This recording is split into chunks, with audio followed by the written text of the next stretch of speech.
Happy Star Wars Day. Star Wars has been around since 1977 and we've had a lot of content since then. First, there was the original trilogy, which told the story of Luke Skywalker's quest to become a Jedi, his struggle with the evil Imperial agent Darth Vader, and the skirmishes of the Rebel Alliance to free the galaxy from the clutches of the Galactic Empire. Then in 1999, Lucasfilm gave us the start of another trilogy which covered the fall from grace of Luke's father Anakin Skywalker and the corruption which turned the Galactic Republic into the first Imperial Empire under my boy, Sheev Palpatine. Finally, in 2015, Disney, the new owners of Lucasfilm, released The Force Awakens, which prompted a new trilogy that did its best to win over a new generation, but at the cost of pissing off original trilogy Star Wars fans. I'd say this Mickey Mouse trilogy could easily be categorised as an attempt to do something different with the franchise, but failing due to epic poor planning, bad screenwriting, and a lack of respect for the source material. However, in between the trilogies of this franchise, Disney had many spin-off movies planned, from a solo Boba Fett movie, a film focusing on Jabba the Hutt, a new trilogy surrounding the Knights of the Old Republic, Rogue One about the rebels who stole the Death Star plans before A New Hope, and finally, Solo, a Star Wars story. Han Solo's solo movie. If you think some of those sounded undeniably unnecessary to the larger picture of the franchise as a whole, you'd be right. However, Disney Mouse doesn't plan on stopping this money train anytime soon, regardless of how many derailings occur. The biggest one of which happens to be Solo.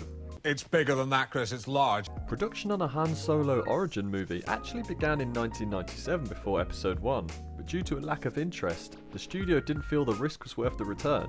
Smart move in the end. Fast forward to February 2013 and Han Solo movie gets put back into production after Mickey Mouse walks in the room with a 12-foot cock made of money and demands to start casting calls for a young Han Solo. A few well-known names were on the list, among them were Miles Teller, Scott Eastwood, Malfoy for some reason, and even Face was in the running for the role at some point. In the end though, it went to Alden Ehrenreich.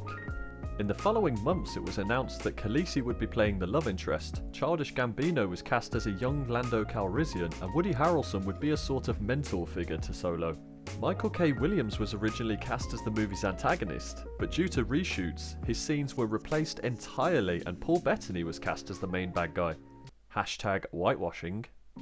It was also spoiled before the release that Peter Serafinowicz would be reprising his voice role as Darth Maul, and had in fact recorded dialogue for the role, despite the studio replacing his lines with another actor's voice in order to maintain continuity. They didn't tell him they'd done this, by the way, until after he walked out of the premiere screening.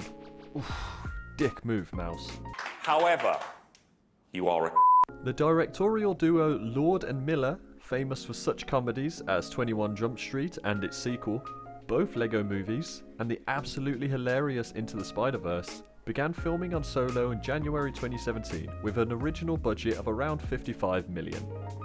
6 months later. Lucasfilm announces Lord and Miller are leaving due to creative differences with the studio. Apparently Disney weren't aware Lord and Miller were taking a comedic approach to the material they were given. Laughter in my franchise! Get out! If you weren't looking for a comedic touch, don't hire the guys who crack wise in almost every line of dialogue, you asshats. Disney announced their reasoning behind the firing, but ultimately the end result was any steam left for the Solo movie was quickly dissipating, and fans were not happy about how their beloved characters were being handled. Disney had to make a decision here on the new replacement director, and I gotta say, for all the Disney's talk of being progressive and hiring female or people of colour to helm their giant franchises, let's just have a look at their previous and newly announced directors of Star Wars properties.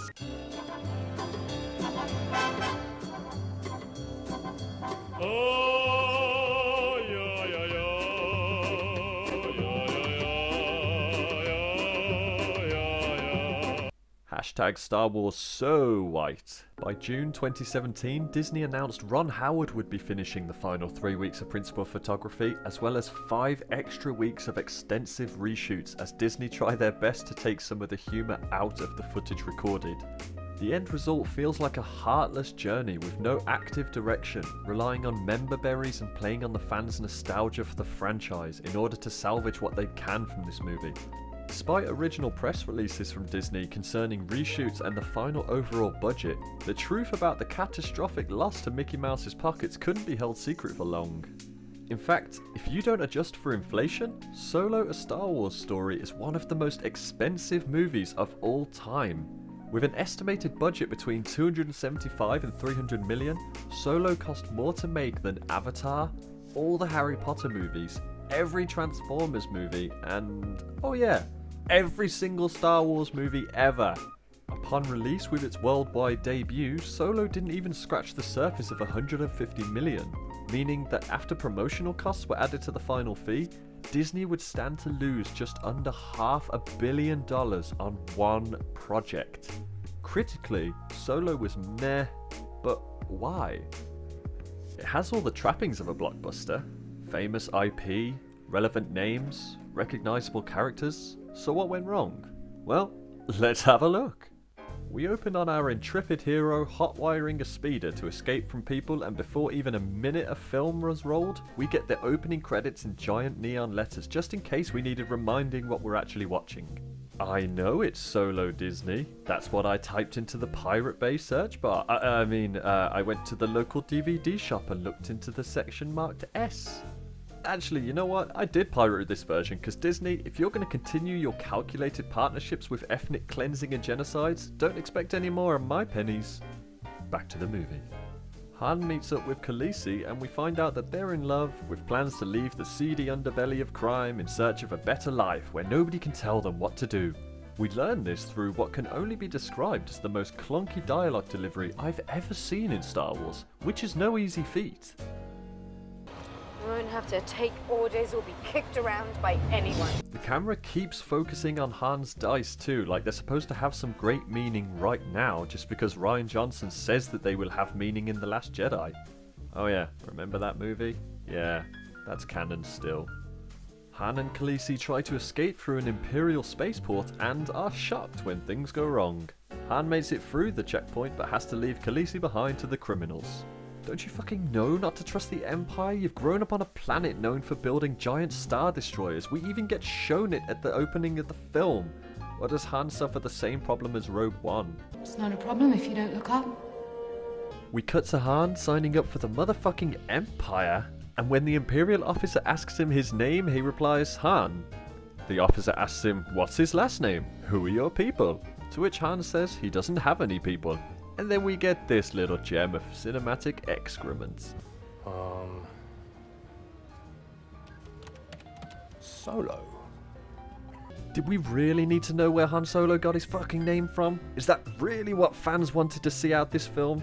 You have names like Luke Skywalker, Leia Organa, and Kit Fisto, yet the last name Solo turns out to be just some random name given to him by an Imperial officer? Regardless, we hard cut to 3 years later, because apparently nothing that could be called formative could happen to a man after 3 years working for a fascist regime. Yeah, doesn't look impactful in the slightest. It's in this scene that I finally had to adjust my visual settings, because holy shit, I thought Rogue One had lighting issues, but this is ridiculous. Ron, correct your gamma, you red-headed boob. And this is a problem throughout the movie, from scenes set in muddy trenches to sabacc games in dim-lit grovels. The lighting fucking sucks in this film. Oh wait, is this because it's set in the gritty underbelly of Star Wars? Wow, such subtle, so art. Moving on. Somehow in this dark abyss of a battle, Han meets Woody, whose character's name is so forgettable I'm just going to continue calling him Woody. Okay. We see Woody doing his best Danny DeVito impersonation. I started blasting. Bang! Bang! And it seems to have an effect on Han, who proceeds to follow him like a kitten in the street. Woody gets pissed off with this and organises for young Han to be thrown in jail with the Beast. Ooh, I wonder what the Beast is. Is it a Rancor? Is it a Sarlacc pit? Oh, right, it's Chewbacca. I mean, yay, it's Chewbacca. Give me all your money, you fucks, aren't you satisfied? We're then treated to a nice little scene that actually made an impression on me when I first saw it. Chewie is about to drown Han in mud, because that's how Wookiees eat, I guess? I don't know. In an attempt to win him over, Han does this.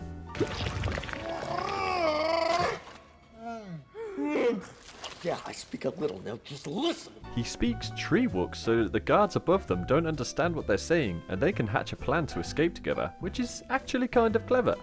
If you ignore the fact that Han's home planet of Corellia is 5 star systems away from Chewie's home planet Kashyyyk, meaning Han should never have known that that planet existed, let alone learn a language from it that consists of groans and garbles. How the fuck do you even know to speak this? Weren't you an orphan boy thrown into a life of crime on a planet known for engineering starships? Moving on. Han and Chewie escape from the prison together just in time to hop aboard Woody's ship he's stealing from the Empire in order to complete a job. And then we get this absolute gem of a scene. We get Han and Chewie in the shower. I repeat, in a modern day Star Wars movie, the studio thought it was prudent to film a shower scene with Han and Chewbacca. And if that wasn't bad enough, the following scene may contain my least favourite exchange of words in all of Star Wars cinematic history. So what's your name anyway? Chewbacca? Alright, well, you're gonna need a nickname, because I ain't saying that every time. Did we really need to know where Chewbacca got his nickname from? Is nothing safe in this movie? Well, apparently not, because in the very next scene, Woody takes apart what looks like a cycler rifle, attaches a doodad here, a scope there, and then just casually tosses it at Han. That's right, Han Solo's iconic modified Mauser DL-44 is now just another gun. But wait, that's not all. Chewie reaches down to the ground without prompt from anyone else in this scene, and just throws on his ammo sash and bandolier like this is the true origin of the Chewie we all know and love. Guys, did you forget Chewie was in the prequels, complete with his bandolier? Of course not. Who am I kidding? Mickey Mouse doesn't give a shit about continuity errors. He's much too busy clearing Uyghur Muslims from Turkmenistan so they can film Mulan. Wait, what?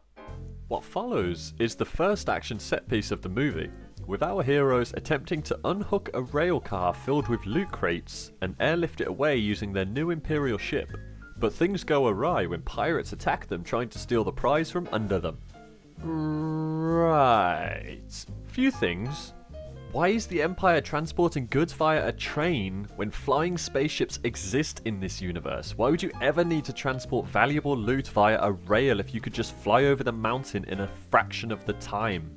Why are you constantly baiting Han and Chewie's death in this scene when we as audience members are aware of these films? Why are you introducing another B-plot when you can't handle the very simplistic story you're already attempting to tell? Why are you the worst thing ever? These are the Marauders, led by Enfys Nest. These are the bad guys to our bad guys, but none all that bad when you consider the big bad guy to our bad guys, who in turn isn't all that bad when compared to the big bad guys. Confused? Disney's attempt at subtlety when it comes to characters who are morally ambivalent is about as smooth as Watto's voice. No, they won't! And whilst we're on this topic, I wanted to talk about how this movie does member berries, dropping in hints at stuff you know and names you recognise in an attempt to draw any nostalgia you have for the franchise out, and hope you enjoy this film because you heard Bosk's name mentioned once by a character. So we get who we need? The Zan sisters? Or Bosk? You don't even get your reference right, you mouse-eared cretins. Bosk was a fucking bounty hunter. How is this going to help you unhook a rail car? Regardless, Woody informs Han and Chewie that they were fucked before they did the job, and now it's gone tits up. They're doubly fucked. Apparently they weren't stealing the loot for themselves. They were hired by Scarface, and now they must go to him. Well, less than 1 minute later, Scarface's space yacht comes cruising around the mountain. Ain't that lucky? Han, Woody and Chewie then waste some screen time walking around a party trying to find Scarface. At least that's what I think happens because I cannot fucking see anything in this lighting. By the way, the music playing in this scene is provided by this jar of excrement.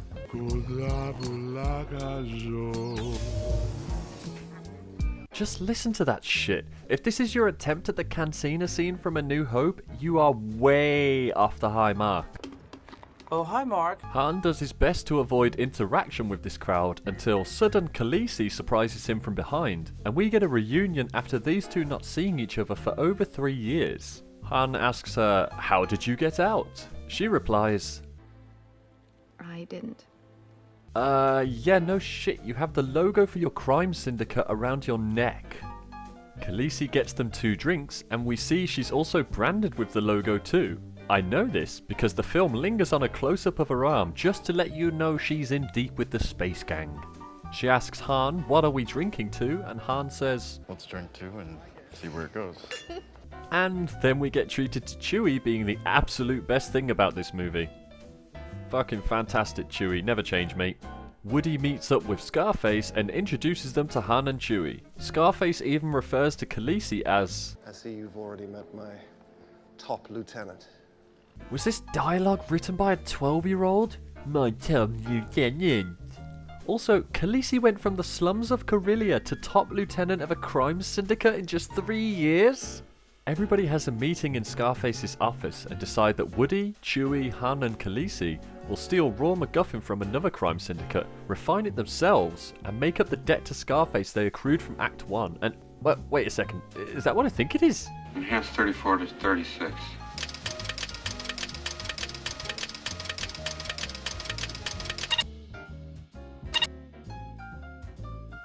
But first they need an incredibly fast ship. I wonder which one they'll get.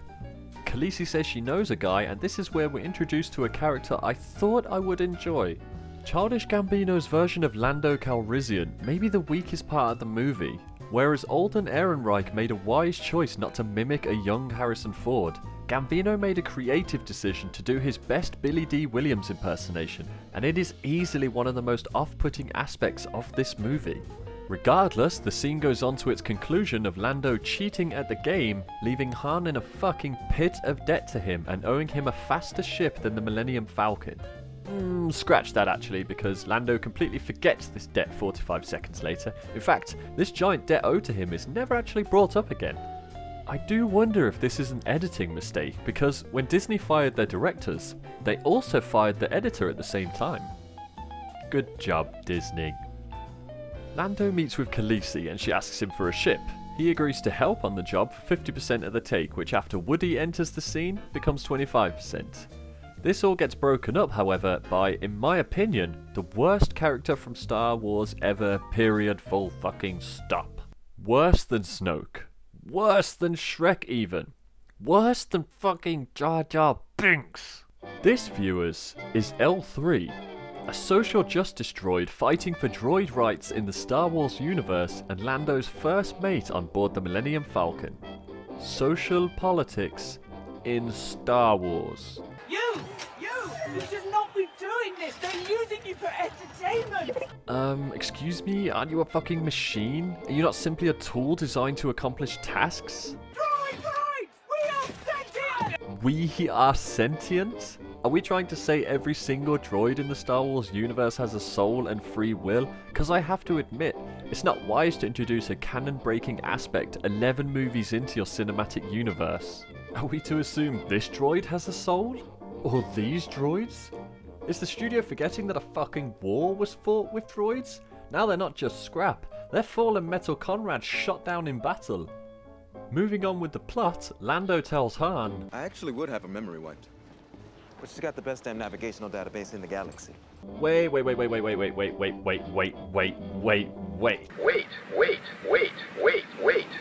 The best navigational system in the entire galaxy? Wouldn't the very rich and very powerful Empire not have the best nav system? But no, Lando has it, despite being shown to be a liar who's already in debt. In fact, when we get to the Falcon, it's been fucking impounded.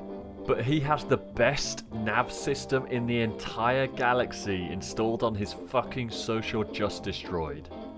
Ugh.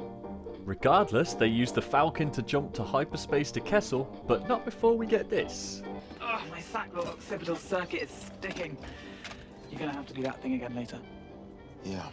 Okay, that was a bit weird, but moving on. Chewie and Woody have a game of hologram chess. Hey, remember that from the first movie? While Han and Khaleesi get freaky in the cupboard, Woody does try to tell Han that he shouldn't trust anybody in what's obviously a setup for later in the movie. Filmmaking 101, good job, Ron. L3 tells Khaleesi the only way to do the Kessel Run is by worming your way through a tunnel surrounded by a maelstrom of galactic debris, space storms, and vacuum-breathing life forms. Ships fly in there, they never come out. I wonder if that'll become relevant later. During this scene, it's also heavily implied, and I mean heavily implied, that Lando and L3 not only have a friendship as captain and first mate, they're actually sexual lovers, and Lando is in love with her. What the fuck? How would that work? It works. Stop this fucking nonsense now. So not only is L3 a warrior of droid rights, not only is she the best navigational system in the galaxy, she's also Lando's sex droid. How would that work? At what point between principal photography and the extensive rewrites and reshoots did the studio think to themselves, hey, know what Star Wars needs as a franchise? A sassy political GPS you could fuck? Anyway, we make it to Kessel and the plan is put into motion to disguise Han and Chewie as slaves to mine the spice. Space! While Khaleesi and Woody distract the crime syndicate running this operation. Hey, remember the guard disguise, Return of the Jedi that Lando wore? Yeah, I remember. Lando stays on the ship for now because the movie doesn't know what to do with his character. Oh, sorry, 1 second. Is my microphone picking up my cat too? Can you hear that? Moving on. Once Chewie and Han reach the lower level, Khaleesi puts some of that Dothraki training to use while Woody absolutely wrecks the guard in the control room. I mean, he is outnumbered like 4-1 and dude doesn't even take cover once. Remember tension? L3 cuts a small droid free and tells him to go free his brothers and sisters, because that's obviously what a machine would do, right? That's totally binary. Well, this one droid decides to unhook every other single droid in the control room and they start to go fucking nuts for no reason other than the plot. One even hits the slave unlock button while saying freedom. Freedom! Moving on, Han and Chewie steal the MacGuffin fuel with the help of some Wookiees that were released with the other slaves and make their way for a mass breakout to the Falcon. Lando and Han provide covering fire whilst Chewie loads the fuel despite not taking cover themselves. In a mass riot and shootout with a crime syndicate, none of our characters take cover from incoming fire. Where is my tension? Seconds later, L3 wanders into the center of the firefight and screams, and in an almost meta moment, my exact thoughts manifested themselves on screen. And L3 got lit the fuck up! This prompts Lando to leg it straight into what's essentially a war zone now in an attempt to save his favourite sex bot. What is this failure? You fucking said it, L3. Because when the obvious happens and Lando gets shot, Han has to run straight into the war zone to save Lando, who just did the same very thing to try and save his giant fleshlight. But wait, there's more! Chewie then runs straight into the war zone to save both of these fuckers. Where are my Tension! To finish this set piece off, Khaleesi runs out with pinpoint accuracy throwing grenades, giving our heroes enough time to board the Falcon, and for some reason she shouts whilst doing it. Han pilots the Falcon whilst the rest of the crew huddle around a now dying L3, and this scene is almost too much. It's played like she's a Civil War casualty on the battlefield, muttering her final words and coughing as she slowly powers down. Movie, do you remember binary? Robots are either on or off. They're not humans. How about replacement droids or backup memory drives? Because these are all things you've put in previous installments, yet forget to include in this one. It doesn't even matter, because 45 seconds later, everyone is over it except Lando. Han then says to Khaleesi, Could use a co-pilot. Chewie's right there, you fucking asshole. Have you ever heard of bros before hoes? You were done so dirty in this film, my friend. Flying away from Kessel, the Falcon is blocked by an Imperial starship. And when Han asks what they could be doing here, Lando replies, Probably heard about your little rebellion. Motherfucker, it was your giant dildo that started the rebellion. She even fucking explicitly shouts it at one point. In order to escape the TIE fighters, Han flies the Falcon straight into the space storm. Remember that? Ships fly in there, they never come out. Han tells Lando the only way to make it through is to download L3's navigational system directly into the Falcon's CPU. But before Lando can actually do that, Han fork turns and heads directly into the Maelstrom. They never come out. Whilst inside the impossible storm, Han actually manages to pull off maneuvers that put themselves in more danger than the catastrophic levels of danger they were already in. This includes smashing a TIE fighter using the Falcon, destroying the landing gear in a ploy to kick up debris that wrecks the TIE fighter's windows, and letting a woman drive. And after all this, only once all the TIE fighters are dead, do they then plug in L3's nav system. They didn't even need it to escape the Empire. We then get the epic Kessel Run that was mentioned in A New Hope. We get a giant space squid and a gravity well at the center of a maelstrom. Are you not entertained? The trouble is that as a Star Wars fan, you're blatantly aware of the sequels, so any tension or worry of death in this scene is moot, because we know Han Solo dies after touching Adam Driver's face. They lead the big squid into the gravity well, and whilst trying to escape, get caught in the gravitational grip of what's essentially a black hole. But not to worry, because they have the MacGuffin fuel. Inject it into the fuel line, it'll blow up the ship. Not the fuel line. But if we put one drop in the fusion reactor, it might just give us the kick we need. Inject fuel into a fuel line? Don't be fucking ridiculous. Inject fuel straight into a reactor? No problems. And I'm sorry, but did you just break the sound barrier in space? God, I'm so done with this movie. Falcon crash lands on Savareen, and whilst they refine the MacGuffin fuel, our B-plot turns back up again to steal the fuel and force Han and Woody to come up with a new plan on the sly again. Even though Woody has made a point of not being a fan of improvising new plans on the go. Woody then leaves, but not before telling Han if he needs him, he can find him on Tatooine. Hey, remember Tatooine? Fuck off, film, when is this shite going to end? Ploughing ahead to the entirely reshot third act finale. This scene is entirely a reshoot, filmed around 7 weeks before the film's release, and for some reason, they still haven't fixed the lighting. Han gives Scarface the MacGuffin fuel, and before anyone can react, Scarface brings in Woody in a double cross that's obvious if you even remotely paid attention earlier in the movie. Assume everyone will betray you and you will never be disappointed. Oh no, the guy who said don't trust anyone can't be trusted. Filmmaking 101, ladies and gents. Han then reveals that he saw this coming and he's actually double-crossed everyone by teaming up with the B-plot bastards led by Enfys Nest. This prompts Woody to kill the guards in Scarface's office and take off with the MacGuffin fuel, leaving Khaleesi, Han and Scarface to duke it out in an office setting. Your big expensive third act finale is set in Bad Dude's office.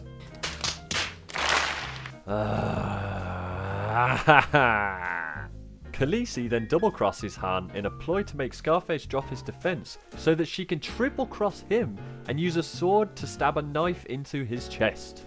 Wait. She uses a sword to stick a knife into Scarface's chest. Right. Khaleesi then kisses young Han and tells him to go save Chewie, who's been taken hostage by Woody. But the second Han leaves, she fucking quadruple crosses him, steals the ring from dead Scarface so that she can Zoom call Darth Maul and grass everyone up. Apparently she's never heard of snitches end up in ditches. Han catches up with Woody and Chewie and we get a Mexican standoff. Woody asks if Han is paying attention because now he's going to teach him the most important lesson of all. Is it to shoot first? I bet it's to shoot first. Yep. Fuck me, movie. Could you be more predictable? How about you reshoot your entire plan for this franchise, you megalomaniac mouse? Finally, we reach the epilogue, which we see Han and Chewie giving the very expensive MacGuffin fuel to the fucking B-plot pirates, and if that wasn't bad enough, Enfys Nest says the money made from this is the blood that will start something new. Confused, Han asks, "Oh yeah? What's that then?" And Enfys Nest says, A rebellion. Whoa, wait a fucking minute. You're trying to tell me that the same rebellion who fought the Empire, who waged guerrilla warfare against a galactic regime, was a startup by Morgan Freemail, and was funded up front by a young Han Solo and Chewbacca. What the fuck? She asks Han if he'd like to join them as they need people like him, warriors and generals. He tells her to get bent and she replies, "Maybe you'll change your mind one day." Fucking end me, I'm so done. Actually, you know what? Fuck it. This film has taken far too much of my time and yours. Just remember, I watch these so you don't have to. The second to last scene sees Han having a game of cards with Lando where he wins the Falcon, and the movie ends with Han and Chewie flying off to meet with Jabba the Hutt on Tatooine. The last shot of the movie, however, is a stark reminder that Disney owns your favourite franchises, and whether you like it or not, that fucking mouse will destroy every ounce of love you have for them. And that's all I want to say on Solo, a Star Wars story. From a film that nobody wanted or asked for into a clusterfuck of contrasting directions, this film has truly beaten me. I mean, it's taken me 4 days to finish writing this script, and in between constantly rewatching Solo and writing this, I'm convinced I may be close to being done with Star Wars. The Mandalorian is still the MVP. The OG trilogy is classic with very little flaws. The prequel trilogy has its issues, but I'm not going to complain too hard when I'm also being given a stadium full of Jedis. But almost everything that's been released in the latter years by new owners Disney feels made with broad strokes, social justice agendas, and the whitest directors around. Except you, little guy, you're damn near fucking perfect. Now hit subscribe, you hairy Kashyykian moof milker. Editing this killed my back.